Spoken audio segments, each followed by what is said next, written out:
The studio lights were calm, the atmosphere steady, but Barack Obama's words shattered that calm in an instant.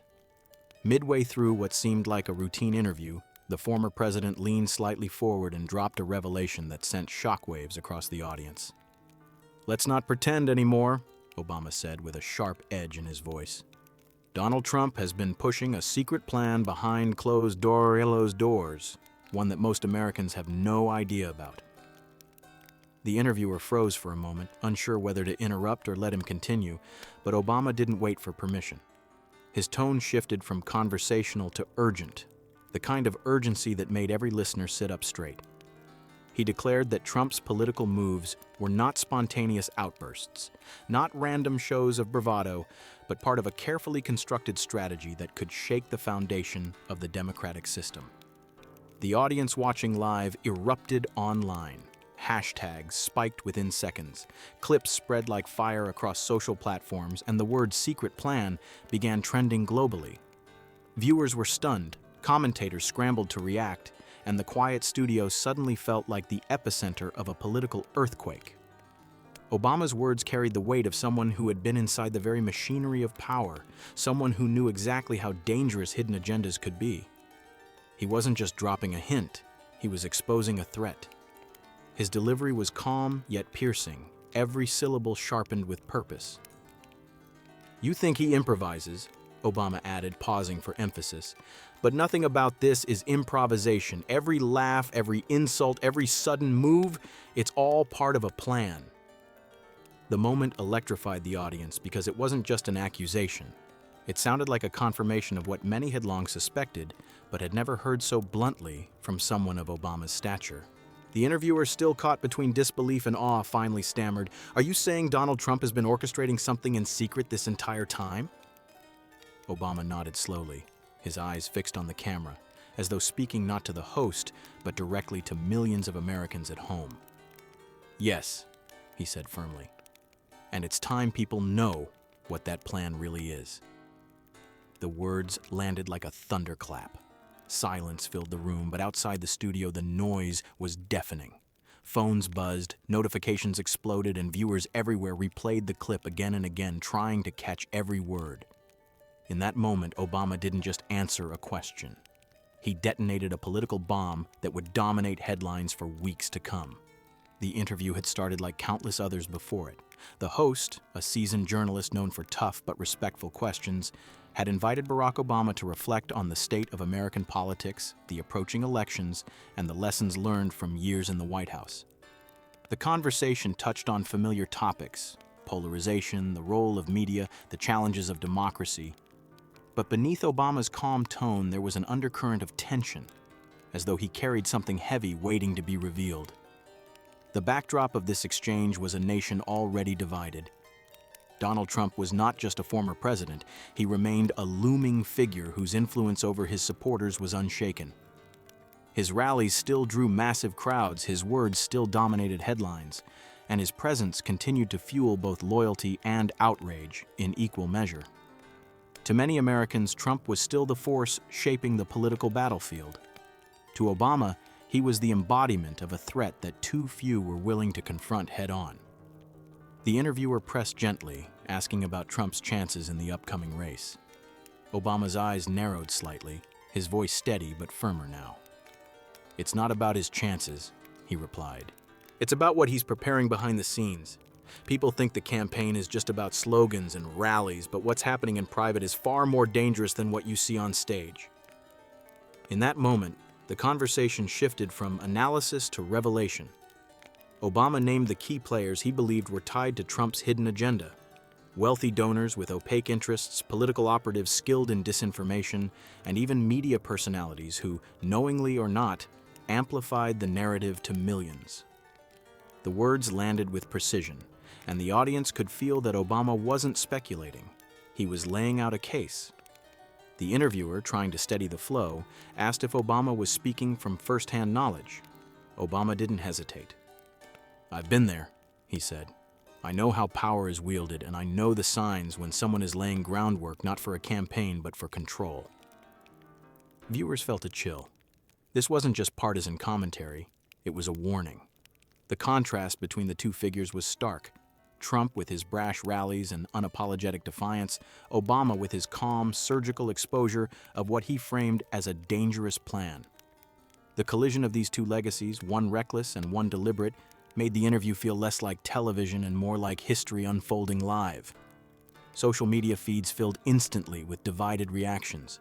Trump loyalists mocked Obama as desperate and irrelevant, claiming he was inventing conspiracies to stay in the spotlight. Obama's supporters, on the other hand, hailed him as finally speaking the truth others were too afraid to admit. News anchors interrupted regular programming to replay the clip, analyzing every word. The clash of voices echoed across the nation as though the entire country had been pulled into the same studio at once. What had begun as a standard interview was no longer an interview at all. It was now a stage for confrontation, even without Trump in the room. Obama's revelation turned the conversation into a direct challenge, drawing invisible battle lines that stretched from that studio across the entire political landscape. The interviewer, clearly unsettled, leaned forward and asked the question that millions of viewers were already shouting at their screens. "What exactly is this secret plan you're talking about?" Obama exhaled slowly, as though deciding how much to reveal. Then he spoke with the kind of precision that left no room for misinterpretation. "Donald Trump is working on building a shadow network of influence," he said. "It's not just about running rallies or making noise on television. It's about creating a system where loyalty to him matters more than loyalty to the Constitution." The words sliced through the air. The host blinked in disbelief, fumbling for a follow-up. "Are you saying he's trying to undermine the democratic framework?" Obama nodded. "Yes. He's preparing a structure that bypasses institutions, so when the moment comes, he can lean on personal allegiance, not laws. He's meeting with financiers, he's empowering operatives to spread disinformation, and he's setting the stage to challenge results if they don't go his way. This isn't speculation. It's a blueprint." The interviewer tried to regain control. "Do you have proof of these meetings?" Obama's response was firm, each word like a hammer strike. "I've seen the same briefings others have ignored. I've spoken with officials who raised alarms only to be silenced. And the evidence is out there in plain sight. The fundraising trails, the coordinated media blitzes, the sudden surge of legal maneuvers designed to stall accountability. People pretend it's random, but it's not." The audience at home felt the tension mounting with every line. Viewers flooded social media, demanding answers. Screenshots of the interview spread within minutes with captions like "Obama drops the bomb" and "The plan revealed." The interviewer, emboldened by the moment, pushed harder. "So you're telling the American people that Trump is actively plotting to bend the system for his own return to power?"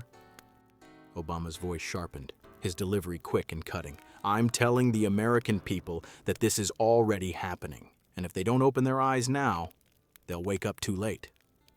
The silence after his words was broken only by the pounding of reactions online. Trump's camp rushed to issue statements dismissing Obama as paranoid and bitter, accusing him of fabricating stories to damage their movement. But the denials only amplified the drama.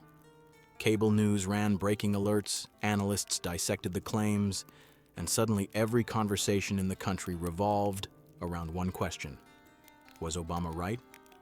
The clash escalated outside the studio as allies of both men jumped into the fray. Trump loyalists went on television calling Obama's remarks a disgrace and an insult to democracy. Obama's allies countered with fiery defenses, saying he was doing what leaders must, warning the nation before it's too late. The conflict was no longer confined to a single interview. It had spilled into every living room, every newsroom, every political arena. What started as one man's revelation was now a battle of narratives, and the stakes could not have been higher. The interviewer's eyes widened as the conversation hit boiling point. "If what you're saying is true," he pressed, "what does this mean for the next election? What should Americans prepare for?" Obama leaned forward, his tone dropping into something heavier, darker, and unforgettable. "It means," he said slowly, "that Donald Trump is not running to serve the people. He is running to serve himself. And he's ready to burn down the house if he can't sit at the head of the table." The phrase hit like a hammer. Within seconds, it was clipped, subtitled, and blasted across every major platform. Burn down the house. The words ricocheted across television screens, flooded social media feeds, and became the phrase everyone repeated. Commentators called it the most damning indictment of Trump ever spoken by a former president. The interviewer, visibly shaken, tried to regain composure. "Are you saying he would rather destroy the system than lose within it?" Obama's answer was blunt. "That's exactly what I'm saying. He's not playing a game of politics anymore. He's playing a game of survival. And survival for him means tearing down everything around him if it keeps him on top." The silence that followed was more piercing than applause. For a heartbeat, the studio felt like it had stopped breathing. Then the flood began. Alerts on phones, anchors cutting into programming, hashtags exploding with words like hashtag burn down the house and hashtag Obama exposes Trump. Trump's camp scrambled to respond. His spokespeople called Obama's statement reckless slander, while Trump himself released a furious video hours later labeling Obama the most corrupt liar in history and promising that no one will stop the movement. But the damage was already done. The phrase had branded him in a way no attack ad ever could. Meanwhile, Obama's allies praised his courage. Senators, activists, and even some journalists echoed the line, declaring that America needed to wake up before the house really did burn. For supporters, it became a rallying cry. For critics, it was fuel to claim Obama was inciting fear. Yet the deeper power of the moment was not just in the words, but in the way they crystallized the conflict. It wasn't about policy anymore. It was about survival versus stability, chaos versus order. Obama's line drew a stark contrast. One leader who spoke of preservation and another accused of destruction. In living rooms, in offices, in cafes, people repeated the phrase with disbelief, anger, or admiration. Burn down the house. It became the line that captured the nation's anxiety, a warning disguised as a metaphor, and a weapon that cut straight into the heart of Trump's image. By the end of the day, the clip had reached tens of millions. Late-night hosts replayed it, analysts dissected it, and ordinary citizens argued about it. Obama hadn't just exposed a plan, he had given America a line that would echo through history. As the interview wound down, the host attempted to pivot to lighter questions, but the atmosphere was far too charged to return to casual conversation. Obama's words had set off a storm, and everyone knew that what had just happened would be replayed, quoted, and debated long after the cameras stopped rolling. Before leaving, Obama delivered one last message, his tone steady, his cadence deliberate. "At the end of the day," he said, "this is bigger than one man. It's about whether America chooses to defend its values or surrender them to fear. The truth is uncomfortable, but the truth is the only thing that keeps democracy alive. We can't afford to ignore it." The studio fell silent. The interviewer gave a small nod, unable to mask the weight of the moment. Obama had not just criticized Trump, he had reframed the stakes of the entire political battle. It wasn't about left or right anymore, but about survival of the system itself. Outside the studio, the reaction was instant and furious. Trump's defenders went into overdrive, accusing Obama of sowing division, even suggesting he should be investigated for political interference. At the same time, crowds of Obama supporters rallied online, calling his words a wake-up call the nation needed to hear. Cable news rolled out special segments titled Obama's Warning and Trump's Secret Plan Exposed. Talk radio exploded with callers raging or applauding. Hashtags multiplied, memes appeared within hours, and the phrase, "burn down the house," became etched into the national lexicon. Internationally, the clip was replayed with subtitles in dozens of languages. Leaders abroad weighed in cautiously, some expressing concern, others marveling at how openly a former U.S. president had taken aim at another. The world was watching, and America's image, as divided, as volatile, as dramatic, was on full display. For many viewers, the significance of the moment was not simply Obama's exposure of a hidden plan, but his willingness to say aloud what so many had whispered. He had turned speculation into a headline, suspicion into confrontation, and tension into a national reckoning. The final message was clear and unshakable. The battle for the country's future was no longer a clash of policies, but a fight for its very identity. Trump's defiance and Obama's warning had collided on live television, and the shockwaves would not fade easily. By the time the interview ended, the nation was split, the debate unstoppable, and the sense of history undeniable. Obama's revelation had not just stunned viewers, it had carved a new fault line in America's political landscape, one that would shape every conversation to come. And as the cameras went dark, the echo of his words lingered, a warning, a challenge, and a reminder that sometimes one sentence can change everything.